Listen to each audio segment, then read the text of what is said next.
we went to the show at Newport, listened to Scott's room with the MAGICOs, the Q7s, and then somewhere down the road we went to a shop in Anaheim and listened to the S5s, which he was very high on, and the S3s, which he'd really been speaking highly about as a very good synergistic fit for our equipment in our room.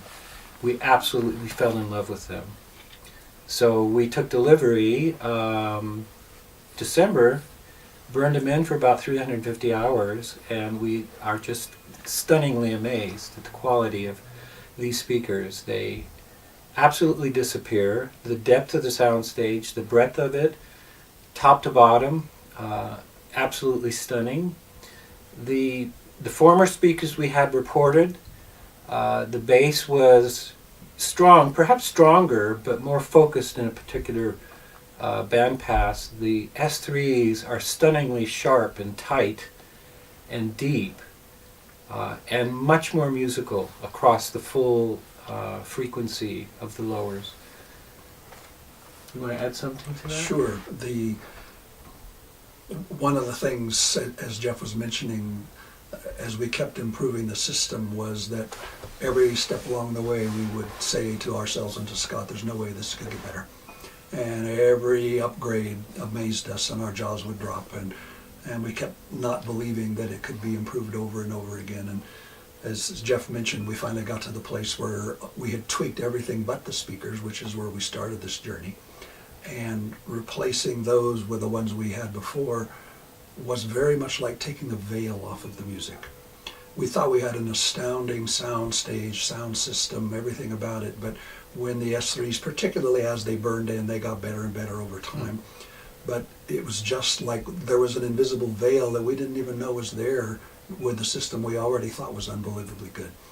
So now we're theater goers, we go to concerts a lot, and we are increasingly at the stage where we can go to a full symphony like at the Disney Hall and the LA Phil, and obviously it's far more comprehensive and complete as a live performance would be, but it's at the stage now where I'm as comfortable at home listening and being here as I am going out, and I don't have to drive anywhere. So we in essence get to go to a concert all the time, and just sit right here in the luxury of our own home.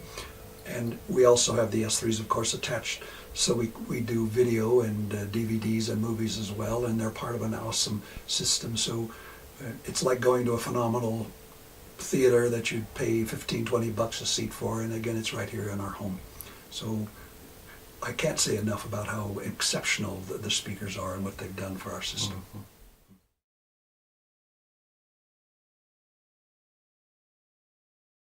You know, I've read a lot of reviews of MAGICOs and people talking pro and con about the fact that they're very neutral. And neutral to us means they are absolutely precise. There is no coloration at all that comes through. If you really want to hear the pure music and the soundtrack of a movie or what have you, in the way I suspect it really was in real life, I think that's really where they really shine. There's something so one-to-one corresponding to what you'd expect from the real thing that I think really makes them stand out as a speaker.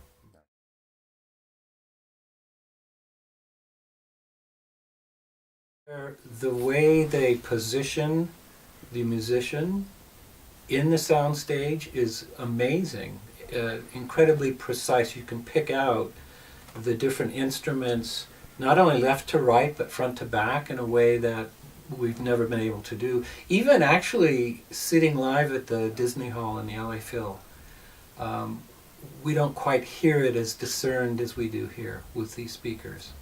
Something we didn't actually, we thought we had with our prior speakers, but again, as Michael was saying, there's something that was always in the way of that clear definition and precise spatial location.